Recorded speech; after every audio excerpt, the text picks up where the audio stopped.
Ladies and gentlemen, a wall-mounted model diorama. Hopefully, a new series here for the channel, and I've been wanting to do this for a while. Just really couldn't figure out how I wanted to go about it.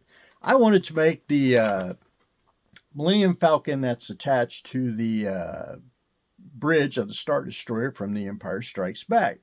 I've seen people actually build the studio scale of the bridge, and I wanted to do something just a tad bit different, but uh, same overall effect, if you will. And I basically wanted to, how you have traditional dioramas where they are flat like that or uh, vertical. I wanted to make it where you could hang it on the wall. So I came up with a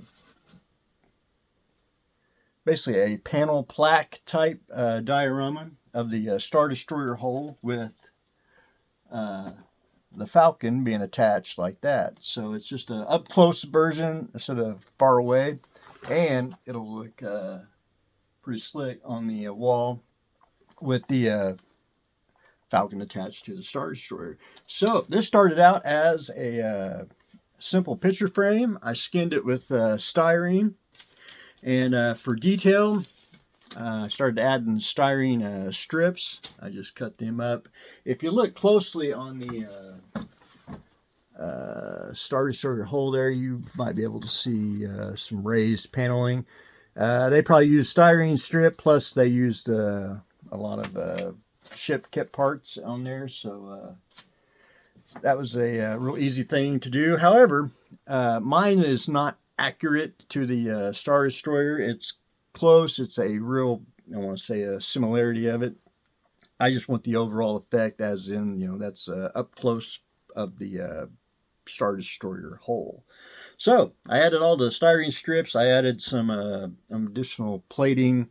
And then for the kit parts, there's about 5 different kits on here, if you will, airplane parts. And if you ever kit bash using the greebles or greeblies, you always want to be able to change up.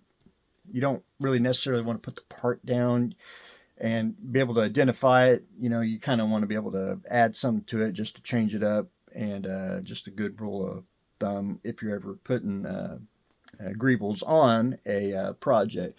Now, I tried to keep it very simple and I want to say spaced out, as in model kit parts, and because it's up, I want to say up closer, not necessarily a lot of detail far, far away like the studio scale ones.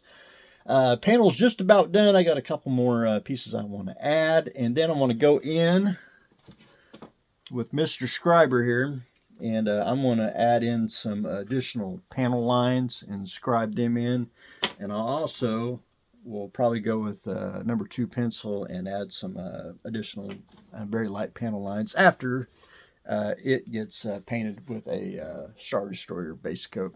But the panel is just about done, and then the Millennium Falcon will be attached like that. The Millennium Falcon kit, this is the Revell Build and Play kit. I have a bunch of these, and I like them. I think they are a really good size. I know that a lot of the people in the modeling community don't. They don't think it's toy-like. But I think it's a really very nice model to build, and a little weathering and repaint, and makes a good desktop model. This is the Force Awakens Falcon. It comes with the square dish. I, however, chopped that off, and I took a little bit of styrene and cut out a round dish. I got to add the detail, but once get detail on, painted, I'll have basically an Empire Strike Back Falcon to go on a mounted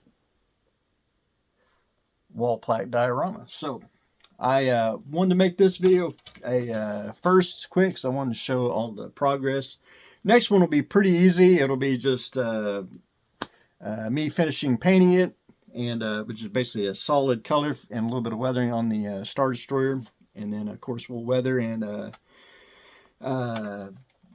mount the Falcon, which will either just put a screw in the back to hold it, or we'll might get fancy and put magnets and take it off so we can detach it if we want.